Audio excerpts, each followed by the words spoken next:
Welcome to the Shallow Unicorn. Remember to like, subscribe, and enjoy the show.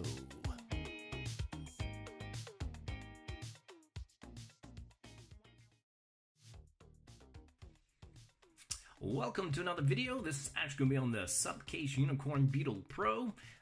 They've been around for a little bit. Actually, I've bought their cases before, so with the Note 9 being quite the expensive device, I decided to get something other than the standard little clear TPU case, just to keep it a little bit more protected from time to time. Presentation for the box is a little generic and cheap, but you also get a belt clip. Some complain it's not the best, either stiff to get in or possibly falling out. I can't comment on that, unfortunately, because I've never used it. But it is there in case you need it. It's quite the bulky presentation, though. With that said, it's a little bit different style from, say, the OtterBox rugged protection, mainly because it's a two-piece design instead of three-piece. So you're not sandwiching two pieces of plastic and then going into a rubber case. With this, it's actually a plastic back already with a little bit of rubber around the edges. And I can see the benefit to this. One, hopefully cuts down on the bulk a little bit, but two, it makes it easier to get in and out of your pocket because the back is plastic and not just all rubber, so your pockets don't come out with the case all the time. Like sometimes I've seen when the rubber's a little bit too soft, so you just have that on the edge for grip, but your hard plastic on the back. Not too bad. It probably cuts down on costs a little bit. One of the things that is a little controversial sometimes is if it comes with the screen protector built in. I was actually surprised.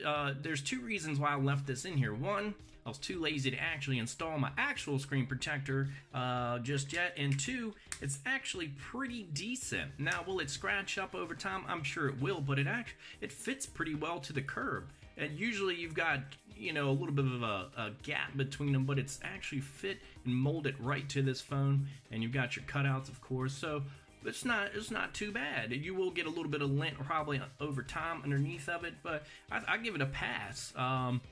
Putting it together is not too difficult. Getting it apart is a little bit more. Another benefit I see to this style case, I don't think it's gonna sag as much as some of the other designers will, you know, if you keep taking it on and off. I may be wrong. I haven't had it long enough to know that. This is only the second one of theirs I've bought. We'll see how it goes over time, but I can see their design doing a little bit better. You do kind of have to peel it out here at the corner. You've got a little recess there. I will tell you, there's a couple things I don't like. With the thick back, the fingerprint reader can cause you to put your finger on the camera quite a bit more. I wish there was a little bit more gradual area into it versus having this steep drop off. I mean, there's a little bit, but just a little complaint, nothing too bad. You kind of get used to it. Another one is, I'm glad it has a kickstand, but it's also just not the best quality. They designed it to stand up. I don't really see a need for me to really have that. Most of the time I would put it down for media viewing this way. So I wish we had one that just kind of flipped up this way, shall I say.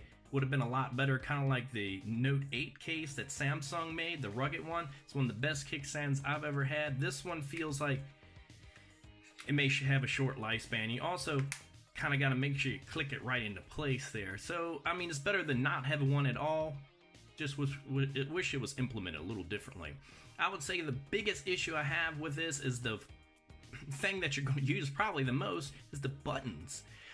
They're a little flush and don't provide a whole lot of feedback, so it can be kind of hard to find. The power button's not bad, you know, got a little bit going on there, but the volume, and you know, I don't use the Bixby, so if you're using it, say, with your right hand, almost nothing. Very flush, and I've taken it multiple times out, put it back in, doesn't really change anything. Very difficult, especially if you're not paying attention to where you're pressing, what you're pressing. That's a pretty big issue for me because those are the things to me interact with the most. Kickstand, not used that often, but the buttons, used all the time for me. I have the same case on my G7, which whoa, almost had to see it in action there. But power button, great. Little bit of a difference, but still much better. I can actually feel and tell where the buttons are at. So I don't know what's going on. Maybe they need to revise it, or maybe something's wrong with mine. But that to me would cause me to rate this like a 3 out of 5, even though I probably got it maybe like a 4 out of 5 just for the reader and the kickstand. But that really knocks it back a little bit for me because it's harder to use. I have a very difficult time if I'm not using my left hand, and even when I do, it's just not comfortable to use that way. But besides that, I think it's a very well built case. I like the way it kind of notches around the sensors up there. It looks, you know, pretty cool, a little rugged, not too bulky. Obviously it does add quite a bit. It does have the flaps here, which I'm not always a fan of. You really have to kind of pull them out the way to get your charger in there, but they work if you're worried about lint. Your stylus is way recessed. Not a huge complaint, but you can only get it out. I wish it was a little wider because you can only get it out one way, and to me it's kind of hard to get, and my hands are not that big to get my hand in there to get it out. So also a little bit of downside for that, but overall for around 20 bucks, I'd say it's pretty decently built. Very surprised by the screen protector, and I would say I'd keep it overall. Just hope we can do something about the buttons. Maybe I'll get a replacement and do another, you know, check on that or an update to see if maybe that helps things and give them some feedback, because it's a pretty good contender for 20 bucks in a rugged case. I feel like my phone would actually be pretty well protected with this. But anyways, later.